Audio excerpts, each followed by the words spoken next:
Clarissa Oliveira e Yuri Pita aqui comigo. Clarissa, eu vou começar com você. O clima na oposição, no Congresso, é de estamos colocando freios para o Supremo Tribunal Federal. Estão mesmo?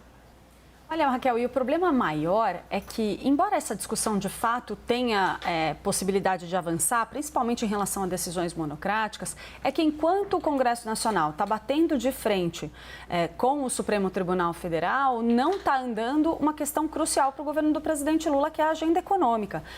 Há uma avaliação aí, eu tive alguns relatos de pessoas que estiveram com o presidente Lula, conversaram com ele a respeito desse tema no decorrer dos últimos dias. E há ali uma preocupação de que está se acendendo uma espécie de sinal amarelo no Congresso Nacional, principalmente nessa agenda que pode contribuir ali, ajudar de alguma forma o ministro da Fazenda, Fernando Haddad, a resolver toda essa confusão do déficit fiscal que a gente está aí custando para dar um enfrentamento aí, uma solução definitiva. Dentro desse contexto, Raquel, a gente tem nesta semana, em especial, 2 temas, pelo menos, que podem ser apreciados no Congresso Nacional e que tem muito interesse ali dentro do Palácio do Planalto, que é, primeiro, a taxação de fundos offshore e também os tais dos fundos super ricos, um ponto que pode contribuir aí para ajudar na arrecadação. Você tem também, além disso, a questão da desoneração da folha de pagamento, uma outra questão que impacta diretamente na questão tributária. E ali, acima disso tudo, está ali pairando o debate sobre a reforma tributária, que está ali meio paralisado ainda, ninguém consegue fazer isso avançar com calma. É dentro desse cenário que o governo Lula está bem preocupado com a agenda econômica no Congresso. E tem gente, inclusive, dizendo que para tentar garantir alguma recuperação econômica dentro de um prazo razoável, talvez o melhor fosse até resgatar aquela pressão tão forte que Lula fez pela redução da taxa de juros, Raquel. A ideia seria ali, por pressão mesmo, retomar aquele discurso para ver se o Banco Central reduz mais agressivamente a Selic. A redução já está acontecendo, mas de maneira mais conservadora, Raquel. Lá quietinho, né, Clarissa? Ele já está cumprindo o trabalho dele. Yuri, Clarissa trouxe para a gente todo esse cenário da preocupação do governo, da equipe econômica do governo, de que essa confusão no Congresso em torno do STF atrapalhe a agenda econômica. Mas eu queria te jogar a pergunta de fundo. Quando o Congresso mexe nesse assunto e diz que vai conter as decisões monocráticas do Supremo, e aí os ministros do STF respondem, olha, mas a gente já mexeu nisso, a gente já fez algumas mudanças no estatuto. Será que o Congresso está realmente contendo o STF ou é só jogo de cena?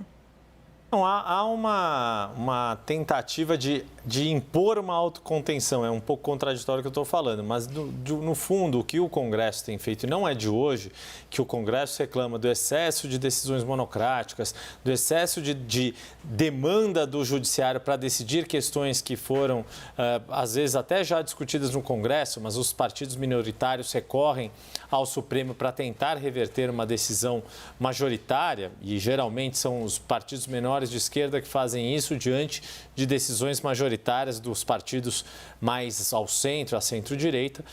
Isso não é de hoje que acontece. Só de colocar este debate, isso já, de certa forma, mexe em parte com os humores do Supremo, embora, a verdade seja dita, o Supremo Tribunal Federal desempenhou um papel tão relevante do ponto de vista institucional nos últimos anos, quando o Congresso Nacional acabou se deixando colocar em segundo plano, deixando de assumir protagonismo e de fazer determinados enfrentamentos que eram cruciais, seja no enfrentamento da pandemia, por exemplo, mas seja em todo o curso ali da campanha eleitoral que culminou na questão, em todo o questionamento das urnas eletrônicas do ano passado, que o Supremo não vai abrir mão desse poder tão facilmente. Então, é claro que se trata de um processo, ao mesmo tempo que há essa disposição do Congresso.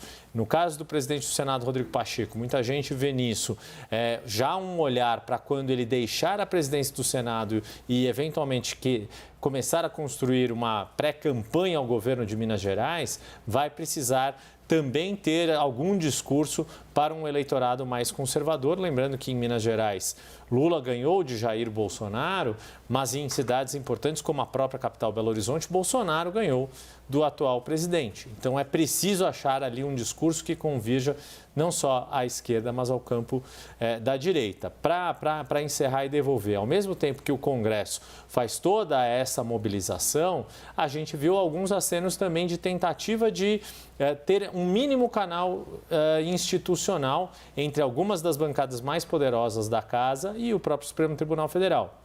E aí me refiro especificamente a uma reunião que aconteceu, se não me engano, semana passada, quarta-feira da semana passada, entre o presidente da Frente Parlamentar Agropecuária, o deputado Pedro Lupion, e a senadora Tereza Cristina, ex-ministra da Agricultura, com ninguém menos do que o presidente do Supremo Tribunal Federal, Luiz Roberto Barroso, justamente para que, a despeito de todos os embates que possam ocorrer em pautas específicas, como, por exemplo, a discussão toda do marco temporal de demarcação de terras indígenas, para todos é interessante ter algum mínimo canal institucional. Ninguém quer debelar todas as pontes, pelo menos na atual quadriênio do mandato que se iniciou em 2023. A democracia precisa funcionar, né, Yuri?